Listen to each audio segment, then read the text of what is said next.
ಮತ್ತು ಬರ್ನಾಲಾ ಮೆಹಮೂನಾ ಏನು ಈ ಪ್ಲೇಸ್ಗಳು ಗಡಿ ಆಚೆ ಹೋದರೆ ಈ ಪ್ಲೇಸ್ಗಳ ಕಥೆಗಳೇನಾಗಿದೆ ಇದನ್ನು ಭಾರತ ಟಾರ್ಗೆಟ್ ಮಾಡ್ಕೊಂಡಿತ್ತು ಅಂತ ಉಗ್ರರ ನೆಲೆಗಳಿಲ್ಲ ಎಲ್ಲ ಇದೆ ಅಂತ ಹೇಳಿ ಇಲ್ಲಿ ಬೇಸಿಕಲಿ ನಾನು ನನ್ನ ಇನ್ಫಾರ್ಮೇಷನ್ ಪ್ರಕಾರ ಈ ಜಾಗಗಳೇನಿದೆ ಅಲ್ಲ ಫಸ್ಟ್ಲಿ ತುಂಬ ಬಡತನ ಇದೆ ಇಲ್ಲಿ ಆ್ಯಂಡ್ ಅವರ ಟ್ರೈನಿಂಗ್ ಕ್ಯಾಂಪ್ಸ್ ಈಗ ಒಂದು ಟ್ರೈನಿಂಗ್ ಕ್ಯಾಂಪ್ ಅಂತ ಹೇಳಿದ್ರೆ ಒಂದೇ ರೀತಿ ಇಲ್ಲದಿರಬೇಕು ಅಂತ ಇಲ್ಲ there are different versions of it ಒಂದು ಜಾಗದಲ್ಲಿ ಅವರಿಗೆ ಬ್ರೈನ್ ವಾಷಿಂಗ್ ನಡೀತಾ ಇರುತ್ತೆ ರ್ಯಾಡಿಕಲೈಸೇಷನ್ ನಡೀತಾ ಇರುತ್ತೆ ಇನ್ನೊಂದು ಜಾಗದಲ್ಲಿ ಅವರಿಗೆ ವೆಪನ್ ಟ್ರೈನಿಂಗ್ ನಡೀತಾ ಇರುತ್ತೆ ಇನ್ನೊಂದು ಜಾಗದಲ್ಲಿ ಅವ್ರಿಗೆ ಟ್ಯಾಕ್ಟಿಕಲ್ ಟ್ರೈನಿಂಗ್ ಕೊಡ್ತಾ ಇರ್ತಾರೆ ಇನ್ನೊಂದು ಜಾಗದಿಂದ ಅವ್ರಿಗೆ ಹೇಳ್ತಾರೆ ನೀವು ಇಲ್ಲಿಂದ ನೀವು ಒಳಗಡೆಗೆ ಹೋಗಿ ದಿಸ್ ಇಸ್ ದ ಪಾತ್ ಅಂದರೆ ನಾವೇನು ಲಾಂಚ್ ಪ್ಯಾಡ್ಸ್ ಅಂತ ಕರಿತೀವಲ್ಲ that can be the starting point ಅಲ್ಲಿಂದ ಅವ್ರು ಎಲ್ಲೋ ಸಿಗ್ ಬಂದು ಅಲ್ಲಿಂದ ಮುಂದೆ ಹೋಗ್ತಾರೆ ಈ ರೀತಿ ಬೇರೆ ಬೇರೆ ಬೇರೆ ಬೇರೆ ಜಾಗಗಳೇನಿವೆ ಅಲ್ಲ ಆ್ಯಂಡ್ ನಾನು ಆಗಲೇ ಹೇಳಿದಾಗೆ ಯಾವ ಜಾಗನೂ ವಿತೌಟ್ ರೀಸನ್ ಟಾರ್ಗೆಟ್ ಆಗಿಲ್ಲ ಇಲ್ಲಿ ಓಕೆ ಕಾರಣಗಳಿಲ್ಲದೆ ಅಂತೂ ಭಾರತ ದಾಳಿ ಮಾಡಿಲ್ಲ ಇದು ಟಾರ್ಗೆಟ್ ಆಗಿಲ್ಲ ಓಕೆ ಕಾರಣ ಇದ್ದೇ ಇದೆ ಆಲ್ರೆಡಿ ಪಾಕಿಸ್ತಾನ್ ಮಿನಿಸ್ಟರ್ ಈಗ ಆನ್ ಏರ್ ಬಂದ್ಬಿಟ್ಟು ಹೇಳ್ತಾ ಇದ್ದಾನೆ ಇಲ್ಲೇನು ಮಕ್ಕಳು ಹೆಂಗಸರು ಇವರೆಲ್ಲರೂ ಇದರಲ್ಲಿ ಸತ್ತಿದ್ದಾರೆ ಅಂತ ಹೇಳ್ಬಿಟ್ಟು ಅವ್ರು ಹೇಳ್ತಿದ್ದಾರೆ and that's exactly what this last time ನಾವು ಬಾಲಾಕೋಟಲ್ಲಿ ಅಟ್ಯಾಕ್ ಮಾಡಿದಾಗ ಏನೂ ಆಗೇ ಇಲ್ಲ ಅಂತ ಹೇಳ್ಬಿಟ್ಟು ಅವ್ರು ಹೇಳಿ ಬರೀ 2 ಮರ ಬಿತ್ತು ಅಂತ ಬಟ್ ದೆನ್ ಅವ್ರ ಪಾರ್ಲಿಮೆಂಟಲ್ಲಿ ಯು ಕ್ಯಾನ್ ಚೆಕ್ ಇಟ್ ನೀವು ಯೂಟ್ಯೂಬಲ್ಲಿ ಈಗಲೂ ಹೋಗಿ ನೋಡಿದ್ರೆ ಪಾರ್ಲಿಮೆಂಟಲ್ ಸ್ಟೇಟ್ಮೆಂಟ್ ಇದೆ ಯಾರ ಮದ್ರಸಾಗೆ ಅವತ್ತು ಏಟು ಬಿದ್ದಿತ್ತಲ್ಲಿ ಅಂತ ಹೇಳ್ಬಿಟ್ಟು ದೇ ಹ್ಯಾವ್ ಅಕ್ಸೆಪ್ಟೆಡ್ ಎಷ್ಟು ಜನ ಸತ್ತಿದ್ದಾರೆ ಅಂತ ಕಾಲು ನಡುಗ್ತಾ ಕಮರ್ ಜಾವೇದ್ ಬಾಜ್ವಾ ಯಾರಿದ್ದಾನೆ Pakistani army chief at that time he ran to his prime minister ನಮ್ಮ ಕೈಲಾಗಲ್ಲ ಇದನ್ನು ಎಸ್ಕಲೇಟ್ ಮಾಡಿಬಿಡಿ ಇಮ್ರಾನ್ ಖಾನ್ ಇದ್ದಾವಾಗ he was the prime minister ಓಡ್ದ ಅವನ ಹತ್ರ this is all on record I am not saying it okay this is all available ಈ ಪರಿಸ್ಥಿತಿಗೆ ಅವ್ರನ್ನ ತಗೊಂಡೋಗಿತ್ತು ಸೊ ಈ ಜಾಗಗಳು ಪ್ರತಿಯೊಂದೂ ಅದೇ ಹೇಳ್ತಾರಲ್ಲ ಕೃಪಾಪೋಷಿತ ನಾಟಕ ಮಂಡಳಿ ಅಂತ ಇವು ಕೃಪಾಪೋಷಿತ ಜಾಗಗಳು ಪಾಕಿಸ್ತಾನದ ಆರ್ಮಿಯಿಂದ ಟೆರರಿಸ್ಟ್ಗಳಿಗೆ ಪ್ರತಿಯೊಂದು ಜಾಗನೂ it is a camp okay and ಪೂರ್ತಿ Pakistan is under army control let me tell you ಅಲ್ಲಿ democracy is a joke okay ಅಲ್ಲಿ ಮಿನಿಸ್ಟರ್ ಆರ್ಮಿ ಚೀಫ್ ಏನು ಹೇಳ್ತಾನೆ ಅವನು ಆರ್ಮಿ ಚೀಫ್ ಈ ಕಡೆ ನಿಂತ್ಕೊಂಡು ಪಿಸ್ಟಲ್ ಇಟ್ಕೊಂಡಿದ್ರೆ ಅವ್ನು ಹೇಳ್ತಿರ್ತಾನೆ ಸ್ಕ್ರಿಪ್ಟ್ ಕೊಟ್ಟಿರ್ತಾನೆ ಇದನ್ನು ಓದು ಟೆಲಿಪ್ರಾಂಪ್ಟರ್ ನಡೀತಾ ಇರುತ್ತೆ ಅದರಲ್ಲಿ ನೋಡಿಕೊಂಡು ನೀನು ಓದಷ್ಟೇ ಇದರಿಂದ ಆಚೆ ನೀನು ಹೋಗ್ಬಿಟ್ಟು ಏನೂ ಹೇಳೋಕ್ಕಿಲ್ಲ ಓಕೆ ಹೌದಲ್ವ ಕರೆಕ್ಟ್ ಸೊ ಈ ರೀತಿ ಪರಿಸ್ಥಿತಿ ಇರುವಾಗ ಒಂದೊಂದು ಜಾಗನೂ ಯಾವ ರೀತಿ ಅವ್ರು ಡೆವಲಪ್ ಮಾಡಿದ್ದಾರೆ ಮತ್ತೆ ಒಂದೊಂದು ಜಾಗದಲ್ಲಿ ಅವ್ರು ಏನೇನು ಮಾಡ್ತಾ ಇದ್ದಾರೆ ನಮ್ಮ ಹತ್ರ ಎಲ್ಲ ಇಂಟೆಲಿಜೆನ್ಸ್ ಇದೆ ಟೆರರಿಸ್ಟ್ಗಳ ಒಂದು ಶಸ್ತ್ರಾಗಾರ ಅಂತ ಬಂದ ನಾನು ಇದೊಂದು ಕ್ವಶನ್ ಇತ್ತು ನನಗೆ ಸಾಮಾನ್ಯವಾಗಿ ನಾವು ಉಗ್ರರ ದಾಳಿಯಲ್ಲಿ 2-3 ಮೆಥಡ್ ನೋಡ್ತೀವಿ ನಾವು ಒಂದು ಈ ಆತ್ಮಾಹುತಿ ದಾಳಿಗಳು ಆತ್ಮಾಹುತಿ ದಾಳಿಯನ್ನು ಮಾಡ್ಕೊಳ್ತಾರೆ ಏನೋ ಬಾಂಬ್ ಕಟ್ಕೊಂಡು ಬಂದಿರ್ತಾರೆ ಸ್ಫೋಟ ಮಾಡಿಬಿಡ್ತಾರೆ ಕಾರಲ್ಲಿ ಬಾಂಬ್ ತುಂಬ್ಕೊಂಡು ಬಂದಿದ್ದರು ಭಾರತದ ಸೇನಾ ವಾಹನದ ಮೇಲೆ ದಾಳಿ ಮಾಡ್ತಾರೆ 40 ಜನನ ಕೊಂದು ಹಾಕ್ಬಿಟ್ರು ಇನ್ನೊಂದು ಕಡೆ ಬರ್ತಾರೆ ಒಂದು ಯಾವುದೋ AK-47 56 ಯಾವುದೋ ಕ್ಯಾರಿ ಮಾಡ್ತಾರೆ ಇಲ್ಲಿ ಪಹಲ್ಗಾಮ್ ಅಂತ ಬಂದಾಗ ಅಂಥ ಕಡೆ ಜನಗಳನ್ನು ಟಾರ್ಗೆಟ್ ಮಾಡಿ ಹೊಡೆದ್ರು ಅಂತ ನಾವು ಕೇಳ್ತೀವಲ್ವಾ ಈಗ ಒಂದು ಈ ಉಗ್ರಗಾಮಿಗಳಿಗೆ ಏನೇ ಫಂಡ್ ಇದ್ದರೂ ಕೂಡ ಅದು ಸೇನೆ ಸಪೋರ್ಟ್ ಮಾಡುವುದು ಬೇರೆ ಅದು ಸೇನೆ ಆಗಲಿಕ್ಕಿಲ್ಲ ಸಹಕಾರ ಸಿಗೋದು ಬೇರೆ ಅದೇ ಸೇನೆ ಅಲ್ಲ ಅವ್ರದ್ದು ಈ ಆರ್ಮ್ಸ್ ಅಂತ ಬಂದಾಗ ಅವ್ರ ಕೆಪಾಸಿಟಿಗಳೇನು ಕ್ಷಿಪಣಿ ವ್ಯವಸ್ಥೆನಾ ಅಥವಾ ಏನಾದರೂ ಬಾಂಬ್ ಹಾಕ್ತಕ್ಕಂಥ ವ್ಯವಸ್ಥೆನಾ ಅಥವಾ ಯುದ್ಧದ ವಿಮಾನಗಳ ಅದರ ಕೆಪಾಸಿಟಿ ಏನಿರುತ್ತೆ ಅಂತ ನನ್ನ ಪಾಯಿಂಟ್ ಪಾಕಿಸ್ತಾನ್ ಆರ್ಮ್ಡ್ ಫೋರ್ಸಸ್ ಅಂತ ಹೇಳಿದ್ರೆ ಅವ್ರದ್ದು ಒಂದು ಕನ್ವೆನ್ಷನಲ್ ಆರ್ಮಿ ನೇವಿ ಏರ್ಫೋರ್ಸ್ ಮತ್ತು ರೇಂಜರ್ಸ್ ನಮ್ದು ಯಾವ ರೀತಿ BSF ಇದೆ ಆ ರೀತಿ ಇದೆ ಆ್ಯಂಡ್ ಅವ್ರದ್ದು ಒಂದು ಕೋಸ್ಟ್ ಗಾರ್ಡ್ ಅಂತ ಹೇಳ್ಬಿಟ್ಟು ಅವ್ರದ್ದಿದೆ ಓಕೆ ಟೆಕ್ನಾಲಜಿಕಲಿ ಅವರು ಅಪ್ಗ್ರೇಡ್ ಮಾಡೋಕ್ಕೆ ಟ್ರೈ ಮಾಡಿದ್ದಾರೆ ಆದರೆ ಅವ್ರ ಹತ್ರ ದುಡ್ಡಿಲ್ಲ ಜಾಸ್ತಿ ಅಪ್ಗ್ರೇಡೇಷನ್ಸ್ಗೆ ಅವ್ರಿಗೆ ಹೋಗೋಕ್ಕೆ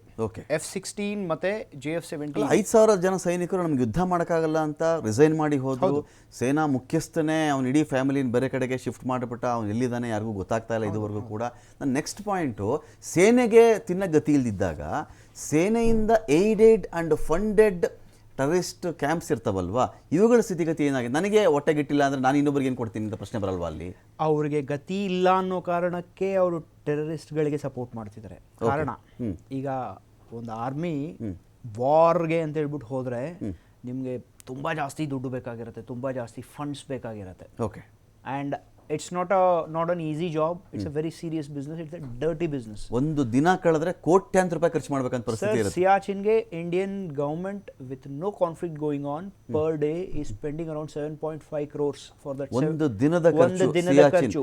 ವಿಶ್ವದ ಅತಿ ಎತ್ತರದ Battlefield. ಯುದ್ಧ ಭೂಮಿ ಅದು. ಒಂದ್ ದಿನಕ್ಕೆ ಖರ್ಚು 7.5 ಕೋಟಿ. ಓಕೆ, ಇವತ್ತಿನ ಏನು ದಿನಕ್ಕೆ. ಯುದ್ಧ ಇಲ್ಲ, ಏನು ಇಲ್ಲ ಅಂದ್ರೆ ಜಸ್ಟ್ ಟು ಬಿ ಸ್ಟೇಷನ್ಡ್. ಓಕೆ, ನಾವು ಖರ್ಚು ಮಾಡಲೇಬೇಕು. Strategic significance.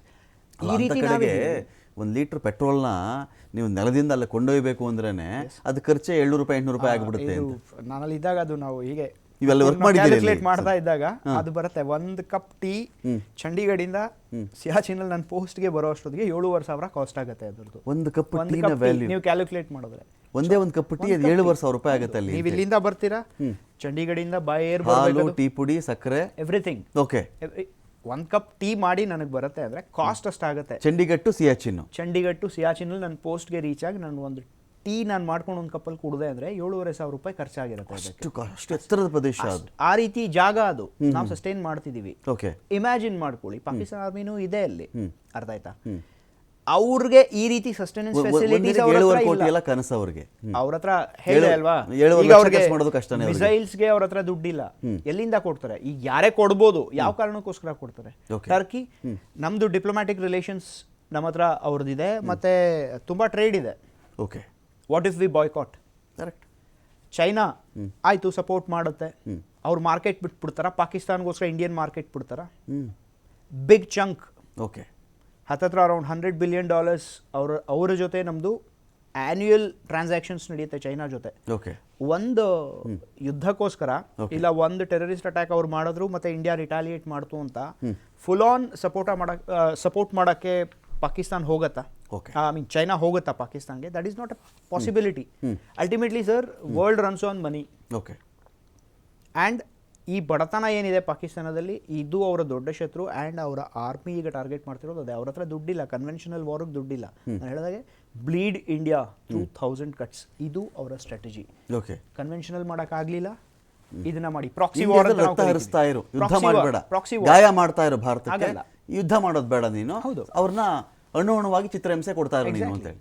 Exactly. So back ಮಾಡ್ತಾರೆ, ಅವ್ರು ಬರ್ತಾರೆ. ಯಾಕಂದ್ರೆ ಓಪನ್ ಆಗಿ ಬಂದು ಯುದ್ಧ ಮಾಡೋಕ್ಕಾಗಲ್ಲ ನೀವು. ಓಕೆ, ಇದು ಅವತ್ತಿಂದ ಅವರ ಒಂದು ಸ್ಟ್ರಾಟಜಿ ಇದೇ ಆಯಿತು. ಆ್ಯಂಡ್ ರಣಹೇಡಿಗಳು, let me tell you. Okay, ಅವರು ಏನೇ ಇರ್ಬೋದು, ನಿಶಾನೆ ಹೈದರ್ ಅದು ಇದು ಮೆಡಲ್ಸ್ ಅವ್ರ ಆಫೀಸರ್ಸ್ಗೆ ಸಿಕ್ಕಿರ್ಬೋದು. ಇವತ್ತು ನೋಡಿ, ದ ನಂಬರ್ ಆಫ್ ರೆಸಿಗ್ನೇಷನ್ಸ್ ಈಗಲೂ ನಡೀತಿದೆ, ರಾಜೀನಾಮೆ ಈಗಲೂ ಆಫೀಸರ್ಸ್ ಸೋಲ್ಜರ್ಸ್ ಅವ್ರು ಇವತ್ತಿಗೂ ರಿಸೈನ್ ಮಾಡಿ ಹೋಗ್ತಾ ಇದ್ದಾರೆ. ಅವ್ರಿಗೆ ಗೊತ್ತು ಅಟ್ಯಾಕ್ ನಡೆದ್ರೆ ಏನಾಗತ್ತೆ ಅಂತ ಹೇಳ್ಬಿಟ್ಟು. ಓಕೆ, 5,000 ಜನ ಒಂದು professional standing army of A nation, 5,000 ಜನ ರಿಸೈನ್ ಮಾಡಿ ಹೋಗ್ತಿದ್ದಾರೆ ಅಂದ್ರೆ ಇಮ್ಯಾಜಿನ್ ಮಾಡ್ಕೊಳ್ಳಿ ಎಂತ ದುಸ್ಥಿತಿ ಇರ್ಬೇಡ. ಆ್ಯಂಡ್ ಇನ್ನೊಂದು ಹೇಳ್ತೀನಿ, ಆ ಮೊರಾಲ್ ಬೂಸ್ಟಿಂಗ್ ಹೇಗೆ? ಈಗ ನಾವೊಂದು ಯುದ್ಧ ಬಂತು ಅಂದ ತಕ್ಷಣ ನಾನಾಗಲೇ ಹೇಳ್ತಿದ್ದೆ, ಇಡೀ ದೇಶ ನಿಮ್ಮೊಂದಿಗಿದೆ Sunil. Yes, come what may, we are with you, we are with the Indian armed forces ಅಂತ ಹೇಳಿ. ಅದು ಏನೇ ಆಗಿಬಿಡ್ಲಿ, ಆ ಥರ ಒಂದು ದೇಶ ನಿಂತ್ಕೊಳ್ಬೇಕು. ಈಗ ಅಲ್ಲಿ ಸೈನಿಕರೇ ಒಂದು 5,000 ಸಾವಿರ ಜನ ನನಗೆ ಊಟ ಕೊಡ್ತಾ ಇಲ್ಲ ಅಂತ ಕೆಲವರು. ನನಗಿದು ಬೇಡಪ್ಪ, ನಾನು ಇಲ್ಲಿ ಊಟ ಇಲ್ಲದೆ ಆಲ್ರೆಡಿ ಸಾಯ್ತಾ ಇದ್ದೀನಿ, ಗುಂಡು ತಿಂದು ನಾನು ಸಾಯೋಕ್ಕಾಗಲ್ಲ ಅಂತ. ಊಟ ತಿನ್ನಕ್ಕಿಲ್ಲದೆ ಸಾಯ್ತಾ ಇದ್ದೀನಿ, ಇಲ್ಲಿ ಗುಂಡು ತಿಂದಂತೂ ನಾನು ಸಾಯೋಕ್ಕಾಗಲ್ಲ ಅಂತ ರಿಸೈನ್ ಮಾಡಿ ಹೋದಾಗ ಒಂದು ಸೈನ್ಯದ ಮನೋಸ್ಥೈರ್ಯ ಹೇಗಿರುತ್ತೆ ಆ ಭಾಗದಲ್ಲಿ ಅಂತ ಬಂದಾಗ?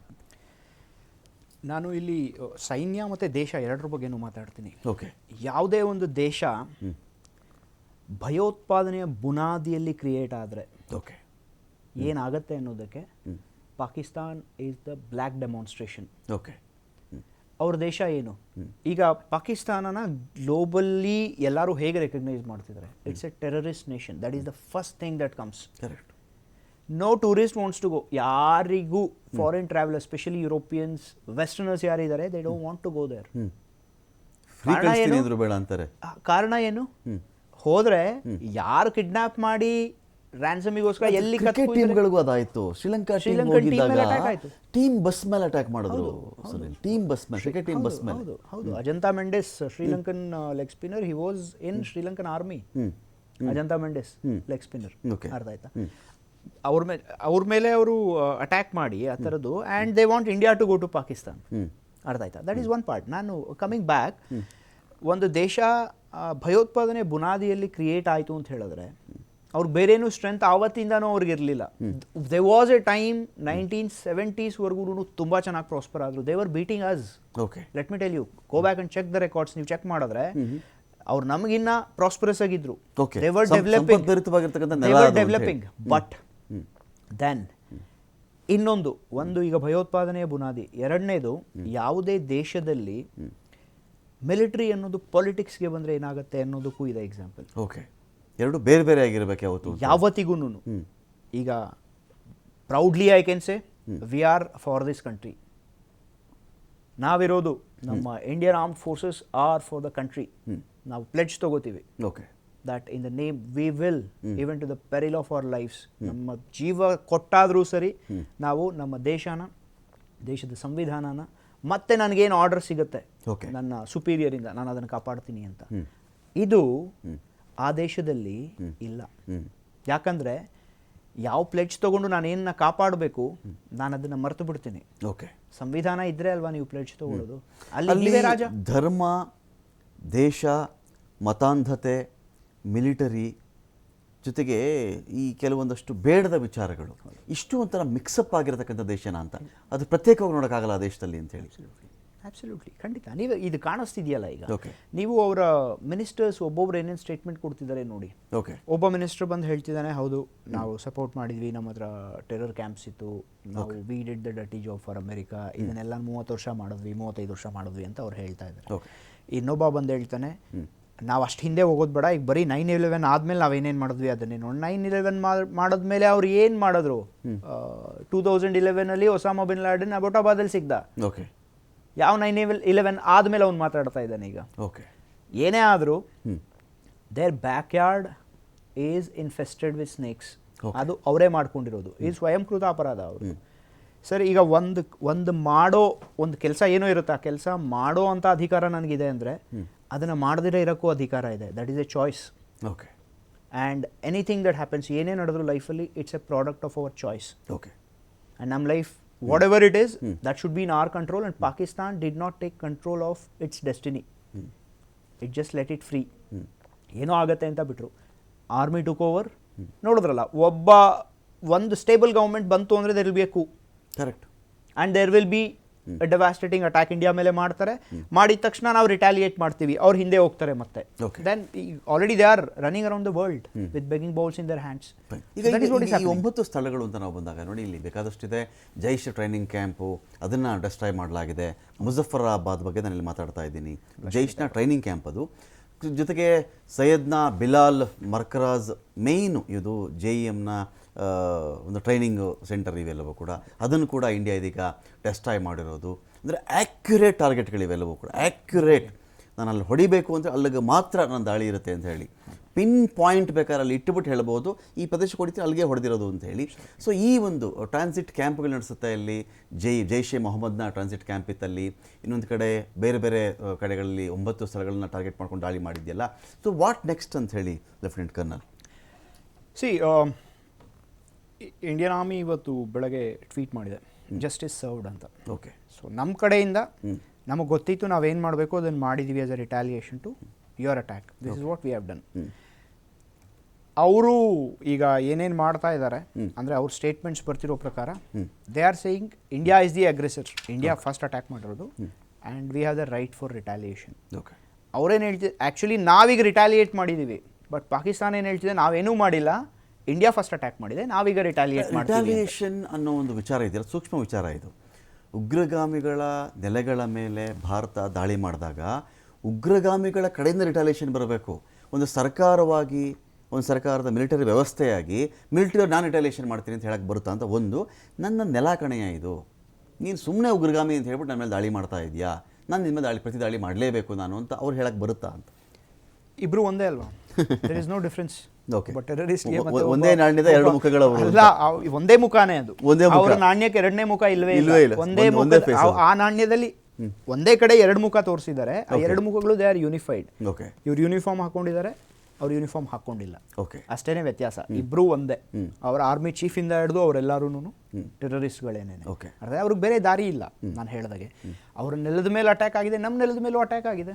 ಅಟ್ಯಾಕ್ ಆದ್ಮೇಲೆ ಅಲ್ವಾ ನಾವು ಸುಮ್ಮನೆ ನಿಮ್ಮ ಮೇಲೆ ಈಗ ನಾವು ಮಿಸೈಲ್ ಸ್ಟ್ರೈಕ್ಸೇ ಮಾಡ್ಬೇಕಂತ ಇದ್ದಿದ್ರೆ ನಮಗೆ ನಿಜವಾಗ್ಲೂ ಅವ್ರ ಮೇಲೆ ನಾವು ಅಗ್ರೆಸರ್ಸ್ ಆಗಿ ನಾವು ಹೋಗ್ಬೇಕಂತಿದ್ದಿದ್ರೆ ನಾವು ಪಹಲ್ಗಾಮ್ ಅಟ್ಯಾಕ್ಗೆ ನಾವು ಕಾಯೋಷ್ಟೇ ಇರ್ತಿರ್ಲಿಲ್ಲ ಅಲ್ವಾ. ಓಕೆ, ಇದು ಈ ಒಂದು ಇಮೇಜ್ ನೋಡ್ತಾ JF-17 ಎಸ್.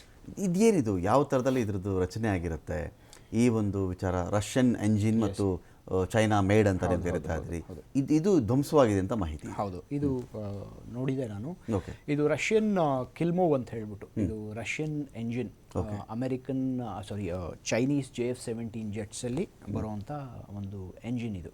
ಆ ಸ್ಟ್ರಕ್ಚರಲ್ ಕಂಪ್ಯಾರಿಸನ್ ಈಗ ಏನು ನಡೀತಾ ಇದೆ, ಆ ಕಂಪ್ಯಾರಿಸನ್ ನೀವು ನೋಡಿದ್ರಿ ಅಂತ ಹೇಳಿದ್ರೆ, ಜನರಲಿ ಕ್ರ್ಯಾಶ್ ಆದಾಗ ಫೋಟೋಸ್ ಏನಾದರೂ ಸಿಕ್ಕಿದ್ರೆ you will do comparative analysis.